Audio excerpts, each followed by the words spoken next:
ოდისევს კირკესგან მეგობრები უნდა დაეხსნა. ამიტომ ხმალი აიღო და ტყეში შევიდა. უშიშრად მიაბიჯებდა, როდესაც მის წინ მოხერხებულობის ღმერთი ჰერმესი გაჩნდა.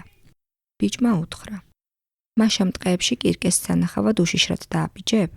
თუ ვინმე არ დაგეხმარა, იცოდე შენ ზღორად გაქცევს, როგორც სხვები აქცია. განა ეს სირცხვილი არ იქნება? გაიცინა ბიჭმა. იქნება. დახმარებაზე უარს ნამდვილად არ ვიტყვი. მაშ ყურადღებით მომისმინე. ამ ტყეში ერთი ყვავილი იზრდება. სახელად ჰქვია მოლი, რაც კირკეს ჯადოსნურ წამალს უვნებლად აქცევს. მოლის მუკვდავი თვითონ ვერ მოწყვეტს, რადგან სიკვდილს შეეყრება, მაგრამ ღმერთებს არაფერს აღნებს, ამიტომ გამომყევი. ოდისევსი ჰერმეს გაჰყვა და ჯადოსნურ ყვავილს მალევე მიაგნეს. აი ისიც, უთხრა ოდისევს და ყვავილი იოლად მოწყვიტა. დაღეჭე და კირკეს ჯადო ვერაფერს გავნებს, მაგრამ უფრთხილდი, ძალიან ცბიერია, ყველა ღონეს მიმართავს შენს მოსაკლავად. სანამ მიენდობოდე, ჯერ ყველა ღმერთი დააფიცე, რომ არას გავნებს. ძალიან კეთილი ხარ, რომ მეხმარები, დააპირა ოდისევსმა მადლობის გადახდა, მაგრამ ჰერმესი უკვე გამქრალიყო. ოდისევსმა ყვავილი პირში ჩაიდო, კარგად დაღეჭა და გზა განაგრძო. სასახლეს რომ მიუახლოვდა, მგლები, დათვები და ლომები შემოეხუნენ და ლაქუცი დაუწყეს.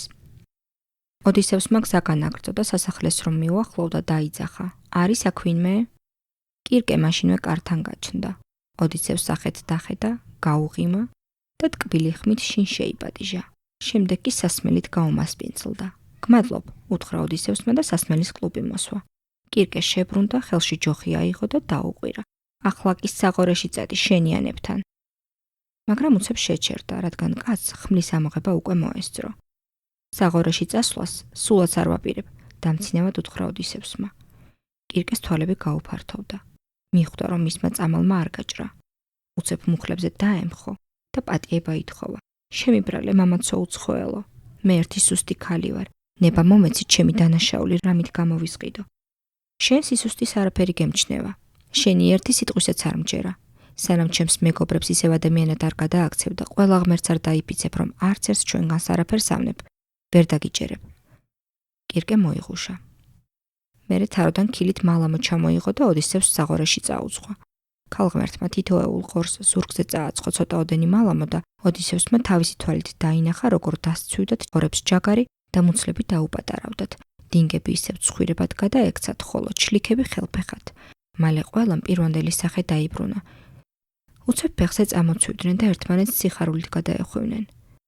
რამე საჭმელი ხომ არ შემოგთავაზოთ? იკითხა კირკემ. ოდისევსმა მკაცრად გადახედა.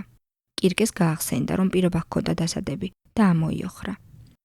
ყველა ღმერთს ვფიცავ, რომ ჩემგან არც ერთ თქვენგანს მცირედი ზიანი აღარ ელის, უთხრა კაცებს კირკემ. ამის შემდეგ კი სტუმრობს ღირსეულად გაუმასპინძლდა. ნაპირზე დარჩენილი ოდისევსის თანამგზავრებიც მოიყვანეს და სასახლეში ნამდვილი დღესასწაული გაიმართა. სუფრაზე ოდისევსმა კირკეს კითხა: ხომ ვერ მეტყვი ითაკაში როგორ დაუბრუნდეთ? გზა აგვერია. კირკემ ოდისევს ნაზად შეხედა. შენ ერთადერთი მამაკაცი ხარ, რომელიც მე შემფერის, მაგრამ რადგან წასვლა გადაწყვიტე, მაინც გეტყვი როგორ უნდა გააღწიო აქედან და შემდეგ ოდისევს აუხსნა, თუ როგორ დაბრუნებულიყო ითაკაში და ისიც უთხრა, გზაზე წინ ბევრი თავგადასავალი და ხიფათი გელისო. ყველანი რომ დაანაყდრენ და დაისვენეს, გზას გაუდგნენ. კირკემ სანავაგე და სასმელი წყალი ძუხვად გაატანა და მათაც შინისკენ გაცურეს.